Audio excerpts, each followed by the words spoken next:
अस्सलाम वालेकुम, this is Wasim Raja, you watching Wasim Raja YouTube channel. आज 30 दिसंबर मंगल का दिन है। बड़ी ही इंपॉर्टेंट डेवलपमेंट्स हैं जिन पर आज कमेंट करेंगे। सबसे पहले तो खैबर पख्तूनख्वा के चीफ मिनिस्टर जिन्होंने 3 रोज़ा अपना लाहौर का दौरा वो ख़त्म किया, जिसके एंड पर उन्होंने एक चीफ मिनिस्टर पंजाब मरियम नवाज़ साहबा को एक खुला ख़त भी लिखा, जिसमें उन्होंने अपनी सारी जो रुदात थी, अपने सारे सफ़र के दौरान जो पंजाब का जो उनका टूर था, उसके दरमियान उनको एक सरकारी प्रोटोकॉल देने की बजाय, उनका जो ये टूर था उसको फैसिलिटेट करने की बजाय, उसको सहूलत देने की बजाय, उनको वेलकम करने की बजाय, जिस तरह के जिंदा दलाने लाहौर का एक शेवा है, जो रवायत है कि जो लाहौरिये हैं वो अपने मेहमानों को बड़े खुले जो दिल के साथ वेलकम करते हैं, उनको उनकी मेहमान नवाजी करते हैं। लेकिन ये एक मुख्तलिफ किस्म का दौरा था, जिसमें एक मुल्क के जो सूबे के जो वज़ीर आला हैं वो दूसरे सूबा के में जाते हैं तो उनके लिए जो है रोड्स बंद कर दिए जाते हैं। अगर वो फूड स्ट्रीट जाते हैं तो वहाँ भी लाइट्स और दुकानें बंद करवा दी जाती हैं।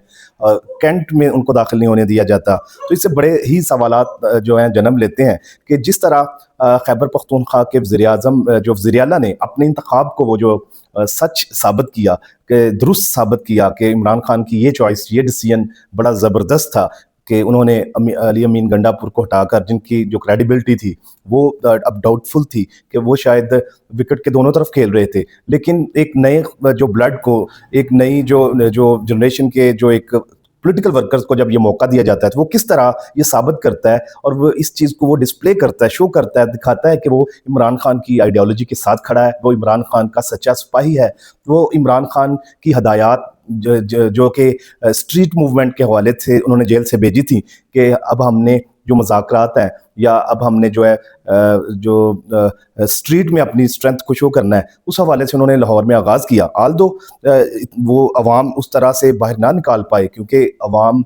को डराया गया है एक बर्बरियत का, फस्तायत का और एक खौफ का दौरा है आजकल जो पाकिस्तान के अंदर, तो अवाम उस तरह से तो नहीं निकले। लेकिन सुहेल अफरीदी ने अपने मेंटल को जो है वो प्रूव किया, अपनी आइडियोलॉजी को, अपनी जो एक करैक्टर को, सबसे बढ़कर जिस तरह उन्होंने मीडिया का जो सामना किया, जिस तरह मेन स्ट्रीम के तमाम एंकर पर्सन्स के जो चुभते हुए जो सवालात थे उनको इंतहाई जो बुर्दबारी के साथ उसको पहले प्रोसेस किया, उसको मैनेज किया और बड़े नाइसली और बड़े तरीके के साथ और तहम्मुल के साथ अपना नैरेटिव भी उसमें ऐड किया और सहाफ़ियों के जो सवालात का भी तसल्ली बख्श जवाब देने की कोशिश की। तो इसके बाद सुहेल अफरीदी की सूरत में इमरान खान ने एक अपना मास्टर स्ट्रोक जो खेला है वो दुरुस्त साबित हुआ है। उनका ये जो फैसला था वो बिल्कुल जो है सही साबित हुआ है। अब उन्होंने जो एक कराची जाने का फैसला किया है तो इससे उनको एक जो लाहौर से जो इंकरेजमेंट मिली है, जिस तरह से उनको जो एक हौसला मिला है कि लोगों में इमरान खान के बारे में जज्बात, इमरान खान के बारे में जो वफादारी है अभी स्टिल वही है। ये एक अलग बात है कि जो लोग हैं पाकिस्तान के वो स्ट्रीट पर नहीं निकल पा रहे, सड़कों पर नहीं आ पा रहे अपने जो मसाइल की वजह से, अब महंगाई की वजह से, बेरोज़गारी की वजह से, लेकिन इमरान खान पीटीआई का जो वोट बैंक है, जो सपोर्ट है, जो वोट है, इट इज़ स्टिल इंटैक्ट। ये अभी ग्राउंड पर मौजूद है। इस सारे जो एपिसोड में ये चीज़ साबित होकर सामने आती है। दूसरी तरफ एक बड़ी इंटरेस्टिंग डेवलपमेंट है डॉक्टर यास्मीन राशिद के हवाले से, जो एक कैंसर सर्वाइवर हैं, पीटीआई की जो सीनियर रहनुमा है, जिन्होंने 2024 के फरवरी के जो इलेक्शंस में मियां नवाज शरीफ साहब को NA 130 में लाहौर में जो है शिकस्त दी थी, जिसके नतायज मुबैना तौर पर एलिजिडली उनको चेंज किया गया। 300 जो मियां साहब के 300 वोट्स के आगे एक लगाकर 1300 तक इस तरह की तब्दीलियां, इस तरह की जो मुबैना तौर पर जो है धांधली की गई। तो आज डॉक्टर यास्मीन राशिद ने जो नवाज शरीफ साहब का जो नोटिफिकेशन इशू किया था जीत का इलेक्शन कमीशन की तरफ से, उसको चैलेंज किया हुआ था डॉक्टर यास्मीन राशिद ने अप्रैल 2024 से। तो आज 30 दिसंबर आप देख रहे हैं कि आज इलेक्शन ट्रिब्यूनल ने उसका जो है फैसला किया है और उनकी जो दरख्वास्त थी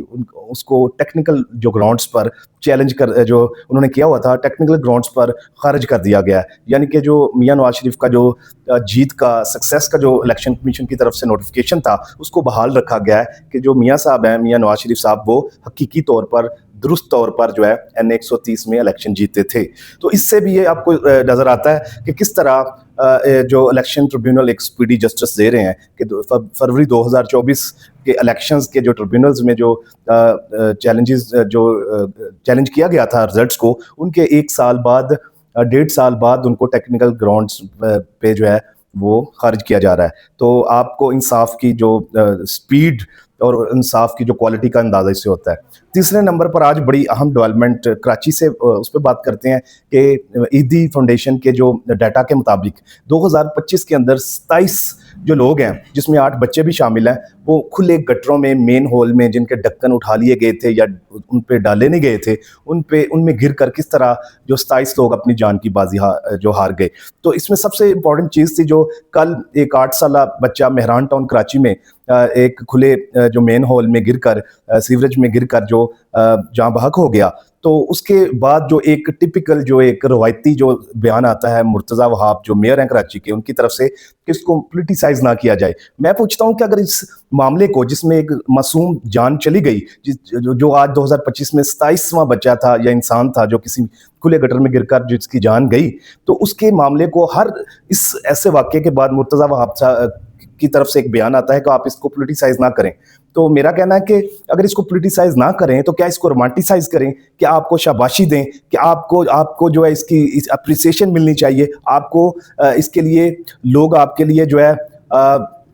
آپ کے لیے کیسے الفاظ ادا کریں اگر اس کو پولیٹیسائز نہ کریں. اگر آپ کی طرف سے یہ بیان آئے کہ جب بھی کوئی کسی کھلے مین ہول میں کوئی انسان گرتا ہے اپنی جان کی بازی ہارتا ہے تو آپ کی تعریف کی جائے, آپ کی لمبی عمر کی دعا کی جائے, تو مجھے سمجھ نہیں آتا کہ یہ کیا چاہتے ہیں کہ اس کے جو رسپانس میں لوگ ان کو کیا کہیں. تو اس سے ظاہر ہوتا ہے کہ پاکستان کے اندر جو ایون پولیٹیکل جو فگرز ہیں وہ بھی ذمہ داری لینے کے لیے تیار نہیں ہیں. جس طرح پوری دنیا میں چھوٹے سے چھوٹے واقعات پر استعفے آ جاتے ہیں, لوگ اپنے گھر چلے جاتے ہیں, ذمہ داری کو اون کرتے ہیں, تو یہ ہم سے توقع کرتے ہیں, ہمارے حکمران ہم سے جو ایکسپیکٹ کرتے ہیں کہ ہم ان سے سوال بھی نہ کریں. اگر ہماری ساری دنیا اجڑ جائے, ہمارے بچے سڑک میں کسی ایکسیڈنٹ کی نظر ہو جائیں, اگر کوئی وہ کسی بڑے آدمی کے بچے ہیں, اگر وہ کسی جج کے بچے ہیں, وہ کسی معصوم جو شہریوں کو اگر قتل بھی کر دیں تو راتوں رات صلح ہو جاتی ہے, لیکن ایک غریب آدمی کا بچہ اگر کسی ایکسیڈنٹ کی نظر ہو جائے, کسی جو سیوریج میں گر جائے, تو اس کی ڈیڈ باڈی بھی ڈھونڈنے میں جو ہے دن لگ جاتے ہیں. اور اگر کوئی بڑے آدمی کا بچہ ہے وہ کچھ بھی کر دے تو انصاف جو ہے گھنٹوں میں آتا ہے. تو اس حوالے سے جو مرتضی وہاب صاحب جو میئر کراچی ہیں ان کو اس چیز کی ذمہ داری لینی چاہیے. 27 جو لوگ ہیں جو اپنی جان کی بازی ہار گئے 2025 میں کھلے گٹروں میں گر کر, کم از کم اس پوائنٹ پر ان کو اپنے آپ کو ذمہ دار ٹھہرانا چاہیے, جو اکاؤنٹیبل ٹھہرانا چاہیے اور ان کا استعفیٰ آنا چاہیے. تو یہ بڑی انپورٹنٹ ڈیولپمنٹ تھی, میں چاہ رہا تھا کہ آپ سے اس پہ ضرور ڈسکس کریں, کمنٹ کریں. اگر اس کے علاوہ آپ سمجھتے ہیں کہ کوئی ایسے ایشوز ہیں جن کو ہمیں ڈسکس کرنا چاہیے تو کمنٹس میں ضرور لکھیے گا. ملتے ہیں نیکسٹ ویڈیو میں, تب تک کے لیے اللہ حافظ.